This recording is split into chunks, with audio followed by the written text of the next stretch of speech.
Hi, I'm Gillis. I'm the CEO of Sea Monster Entertainment. We're an animation, gaming and immersive technology company based in Cape Town, South Africa. So both augmented and virtual reality are absolutely on the tip of everyone's tongues. They understand that these technologies are upon us. They're very different technologies. AR is a much more mature technology. VR is absolutely emerging as a fundamentally new media, and we must pay attention as marketers, as business people, and as people who want to change society. Sometimes people are even too scared to ask what the difference is between augmented and virtual reality. So AR, augmented reality, is nothing more than taking a digital element and putting it into the real world using a device of some kind, so a smartphone or a tablet of some kind. Virtual reality is taking you and putting you into an entirely virtual world, so surrounding you with a digital or a virtual world of some kind. And then mixed reality, MR, is really the ability to kind of switch between the two. So a good use case of this, for example, is when you're training somebody in the real world to install a photovoltaic cell, for example. I can show you what it looks like, I can make you comfortable with the interactions. I can then switch you from that virtual world into an augmented world where I layer information over the rooftop and say this is where you need to plug things in, and then eventually I can remove that and away you go. A far more effective way to train people and educate them, for example.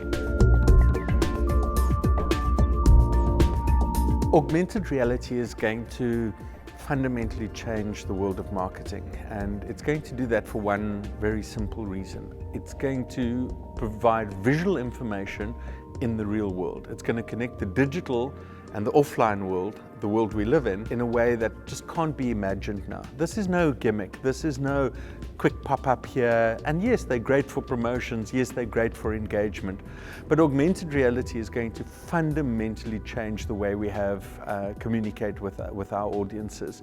It's a way to bring something that is contextual, relevant, and real-time when you need it. So if you think about GPS, it is a form of augmented reality, and it's almost invisible to us, except for those little prompts on turn left, turn right. That's how AR is going to affect the future of marketing and businesses. Virtual reality is less mature, but absolutely more profound in many respects, because it is this fundamentally new media.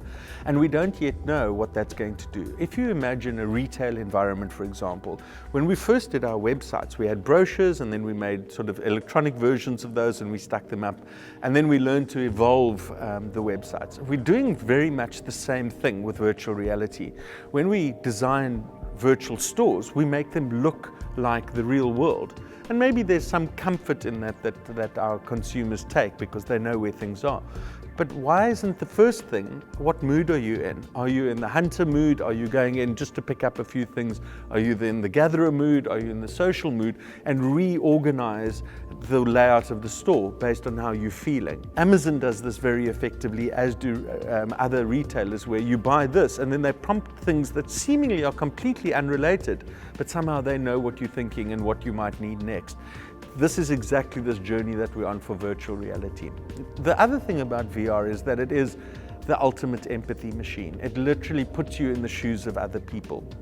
And that's really important for the world of design and the future of service training and so many aspects of the future of work.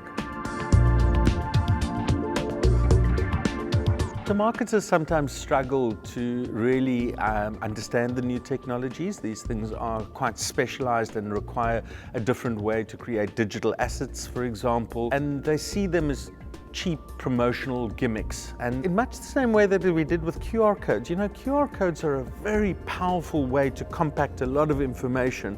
And all we've done is really use them as shortcodes to send people to YouTube videos to watch adverts that we weren't watching anyway. So we hope that AR and VR doesn't go that way. We work directly with CEOs and C-suite level customers and partners where they really need to shift their organizations, and they understand that these new technologies and visual storytelling, bite-sized size, cutting across cultures and literacy levels is the way of the future. I think advertising agencies have got used to, with all due respect, shouting at their customers. They interrupt us. We're watching our movie or TV show and they interrupt us. Of course, Netflix and others have disintermediated and changed that model. Even on social media today, we're watching in our timelines and there are these ads that are popping up. That's going to change. In VR, where is your ad? Where is it going to be? Is it a banner ad at the top of the VR experience? You are literally invited into my space. And what are you now going to do? Are you going to give me a great branded experience? Are you going to shout at me? Well, then I'll just go somewhere else. I'll choose not to engage with that. So I think the real issue here is understanding voluntary engagement, something we learned from the entertainment and the gaming space, and how that's going to affect the future of marketing. It happens that these technologies are exaggerating the need for us to truly get into lockstep into this conversation with our customers. I know this is hysterical, but brands are supposed to be about trust. And if you read all of the surveys around the world, the trust in brands and organizations is plummeting, and it's happening on our watch. So there's a challenge and a half for ad agencies. You can't tell me how wonderful you are and do the ads to make your staff feel better, because if you're ripping me off, you're ripping me off. We feel that one of the best ways to do that is to take this knowledge, this information, the power of these stories that are locked in your businesses, and present them to your customers in a way that is visual, bite-sized and engaging, where you genuinely take financial services. So we work with many of the largest banks in the country, and they need to grow their customer base. So it's no good that you sit with insights about how to start a business or be an entrepreneur, or it's locked in the minds of a few people. How do you deliver that to people in a way that is scalable, that can really grow your future market share and no longer just trade market share, because South Africa and Africa isn't that place anymore. So these new technologies, the power of animation and gaming, is fundamentally going to help us grow future market share, earn trust, and we're going to do that by making things simple and accessible, because that's what true loyalty is about. The rest of it is rewards. If you've got to buy the beer for me every time we go out, that's not loyalty, that's just a reward. And what we need is loyalty based on knowledge sharing, which creates greater trust. One of the people I admire once said something very interesting. He said, education is being able to do something that you couldn't do before. And it took me a couple of days to kind of think about that, because it's not knowing something, it's doing something. And if Google knows everything, so what? And so we call these so-called fourth industrial revolution skills, otherwise known as common sense, applied repeatedly.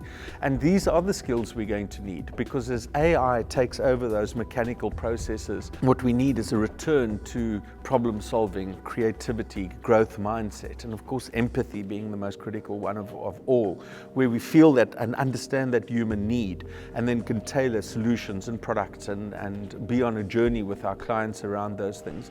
And so, yeah, for us, these technologies are just indicating more and more that it's not about knowing something, it's about being able to do something, and being able to do that in an empathetic kind of way. I don't care how smart you are or how good you are, but if you're not kind and if you're not able to work with people and bring out the best of them, then certainly you've got no place in my company and our company actually. And yeah, I just think good luck to you. So design thinking, or human-centered design, it's got many different names, and it boils down to many of the same things. And for us, what's really important is that it always puts the person first. So it starts with empathy and really being able to put yourself into somebody else's shoes and then sort of design backwards from that. And many of the greatest designs in our lifetime, Apple and their early insights about interfaces and devices and the need for simplicity, was really born out of that. It allows you to think big in a very structured kind of way. And what it also insists on is that you don't simply respond to the brief, because so often if you go in as a marketer and you go in and with a client, they'll tell you what and how to do things. What it really says is, why are we doing this? Why should somebody care? And why are we going to get that shift in behavior that we really want? Then we can figure out the how and the what. So really, it's just asking the right questions up front, rather than simply going through and ticking off stuff. So we so often have I'm so confused. Some of the banks, they change their slogans every 2-3 months. I don't know, is it my best? Is it Africanicity? No disrespect, those are some of the great campaigns. But maybe we need to go back and say, what do people really need from their bank? Let's ask the actual question. And agencies used to do this. They really did have those very brave conversations and ask those things, which is why you need somebody on the outside. His job doesn't depend on it. And I want that courage to come back into it. But design thinking for me is common sense applied systematically and strategically and at scale. There is no other methodology which is going to allow us to solve the problems and unlock the opportunities in our lifetime than putting the human in the center of this process. So thank you for the opportunity to share some ideas and insights that we've gathered over the last 8 years. Always happy to chat. My name is Gillis and I'm the CEO of Sea Monster Entertainment.